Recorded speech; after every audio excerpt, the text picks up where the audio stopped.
As a Man Thinketh, Chapter 5. Picture a garden, one that is constantly evolving, growing, and blooming with vibrant flowers. Now, imagine that same garden left untended, overrun by weeds and thorns. Our minds are like these gardens. They can either flourish with beauty and purpose, or be choked by neglect and negative thoughts. Chapter 5 of James Allen's As a Man Thinketh teaches us the power of the mind in shaping not only our character, but our entire destiny. Today, let's explore how tending to the garden of our thoughts can transform our lives in ways we never imagined.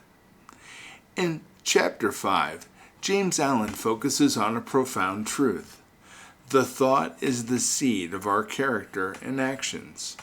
He writes about the undeniable link between our inner thoughts and our outer realities. It's not fate or circumstance that determines the quality of our lives, but rather the way we think about ourselves, the world, and our experiences. Just like a garden, if we plant seeds of positivity, growth, and peace, we will reap a life filled with beauty and fulfillment. But if we allow negative, harmful thoughts to take root, they will only lead to a chaotic, unhappy life. Allen emphasizes that thoughts lead to habits, and these habits shape our character. Every action we take begins with a thought. When we consistently think positive, productive thoughts, we develop habits that lead to success. Conversely, if our thoughts are filled with doubt, fear, and pessimism, we form habits of failure and mediocrity. This is why it's crucial to master our thoughts, because they become the building blocks of our lives. Now, one of the key lessons Allen shares is that our circumstances don't define us. Our response to those circumstances do. We all face challenges and setbacks, but the difference between those who overcome and those who remain stuck lies in how they choose to think about these obstacles.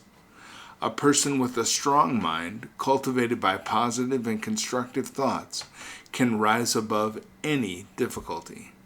They understand that their inner world controls their outer world, not the other way around. Allen also discusses the idea of self-discipline.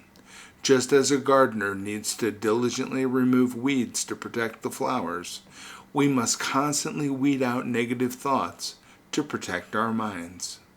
It requires effort, attention, and discipline to reject thoughts of fear, envy, and anger, and replace them with thoughts of courage, love, and gratitude. This daily mental work is what separates those who thrive from those who merely survive. Finally, Allen reminds us that the mind has the power to shape our destiny. If we can learn to control our thoughts, we can control our lives. Each thought is a step towards success or failure, joy or misery, love or hate. The choice is ours. We have the power to decide what kind of life we want to lead, simply by choosing the thoughts we nurture. So, as we leave here today, I want you to remember this, that you are the gardener of your own life. You hold the power to cultivate thoughts that will shape a future filled with beauty, purpose, and joy. Be mindful of the seeds you plant. Tend to your mental garden with care, pulling out the weeds of negativity and planting the flowers of hope, ambition, and love.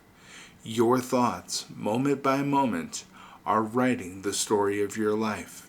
So I ask you, what kind of garden will you create? Thank you.